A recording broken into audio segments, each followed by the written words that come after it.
In mé an peller so násnaí, bíon na mentorí ag úsáid cúpla focail ghilgalú, mar hampla, anmhaith nó go hiantach. Is maith go dhéanamh tríd an iarracht sin.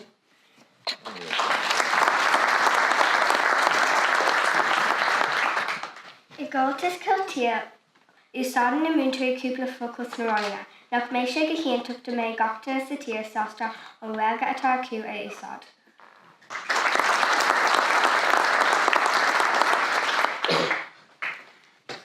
Ba chóirga méid níos mó deisna do dhéine óga seach le chéile trí ghilga taobh muid de gataí na scoile.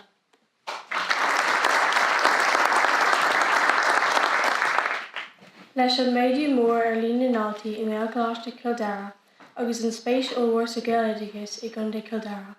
Bé bheith seomraí agus acmhainní teastáil ónar scoilinseo in Osnaí.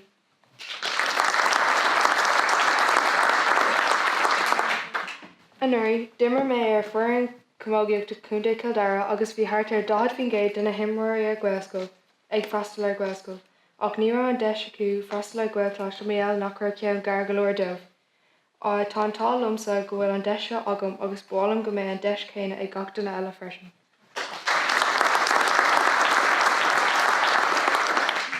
Is é seo tíléine a rinne mioncholaach sa cachar bliain dear ar agus a díol. Tá spáin sé seo dún ghfuil éileamh ar airí agus seirbhísí an Gaeilge. Tá na hairí agus seirbhísí seo le fáil sa Contae agus trícholaachtaí a Cuid3 le Gaeilge, úsáidí clebardul.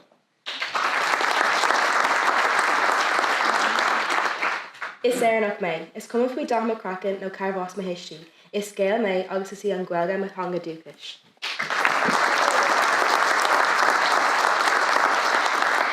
Téim go scoil lán béarla, seanam ceol leis an grúpa dothangach, soltóg.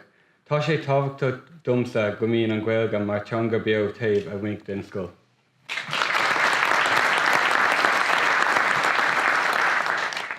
Dearbhíonn ar danga go bhfuil mar éagsúil.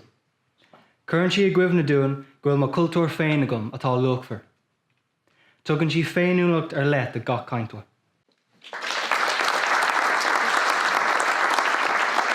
Is as an dhearmán mé is mar lom teangana agus cultúrtha de fúla ceapan gur teanga álaní an Gaeilge tá má fáiste lífa ach tar éis fé bliain an éireann ní féidir lom I a leabhart.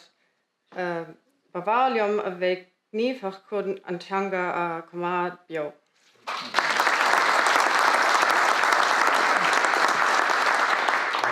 sé móchúchas go me tóca le teilech an Gaeilge ná clia.